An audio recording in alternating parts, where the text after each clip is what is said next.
A big part of our course has been identifying the inference scenarios in the elementary statistics course. The rationale here is that the entire course aims at statistical inference. Chapter 1 looked at terminology. Chapter 2 looked at graphical descriptions of data. Chapter 3, numerical descriptions of data. Chapter 4 was probability. We looked at discrete random variables and discrete probability distributions. We looked at continuous random variables and continuous probability distributions. All of that was building to being able to do hypothesis testing and confidence intervals. Everything we did in the course was aimed at getting these inferential statistic problems. There were 14 different scenarios of hypothesis tests and confidence intervals that we looked at. Everything in the course builds towards understanding those 14 scenarios. The unifying goal of the course is that you, as a student, once you're given the research data and the statements of the research question, you'll be able to identify which of those 14 scenarios this problem fits into, and then you'll be able to answer that research question.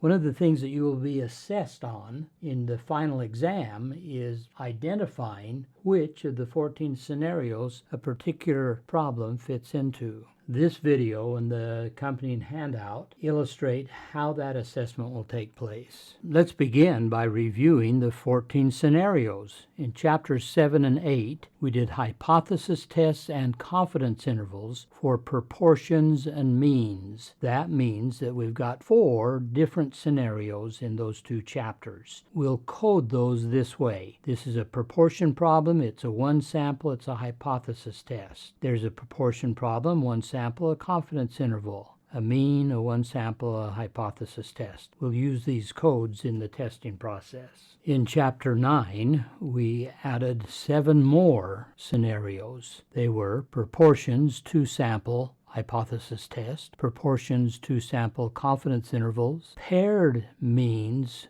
2 sample, hypothesis test, paired means, 2 sample, confidence intervals, unpaired means, 2 sample, hypothesis test, and unpaired 2 sample, confidence intervals. In the problems of answering 2 sample unpaired means, we needed to ask the question, are the variances of the 2 original populations equal or not? We did that with an F distribution, if you remember, an F test. So between chapters 7, 8, and 9, we have a total of 11 scenarios. In chapter 10, we did a hypothesis test for correlation, so that's an H2H. In chapter 11, we did 2 chi-squared hypothesis tests. One is for a goodness of fit, and the other is a test for independent. There's our 14 scenarios. Included in the final exam will be this list of those 14 codes associated with the 14 different scenarios. In the exam, you'll be given a number of problems. Here's an example. It's a problem that you might be familiar with. It's this idea that Krispy Kreme glazed donuts have a certain amount of sugar.